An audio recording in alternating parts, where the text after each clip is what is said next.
আসসালামু আলাইকুম। ওয়ালাইকুম আসসালাম। মোস্তফা, তুই মুন্নার গায়ে হাত দিছিস কা? দিছি আব্বা।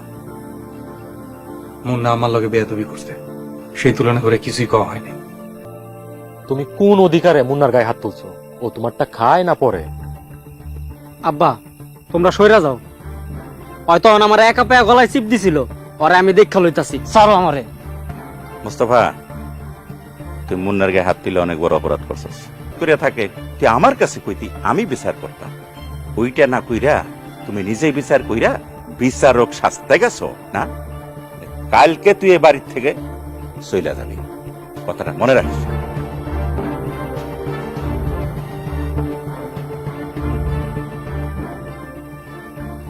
বড় ভাই, তুমি বাড়ি ছাড়া হইলা, চাকরি থেকে বঞ্চিত হইলা, তোমার মুখে দেখি কোনো বিন্দু মাত্র টেনশনের ছাপ নাই।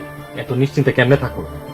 আমি আমার সব চিন্তা ভাবনা আমার আল্লাহর উপরে ছাইড়া দিছি। আমার লেগে যেটা উত্তম হয় সেটাই তিনি করবেন, এই বিশ্বাস আমি বুকে লালন করি।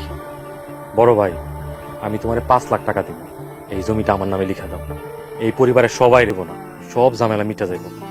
আর তুমিও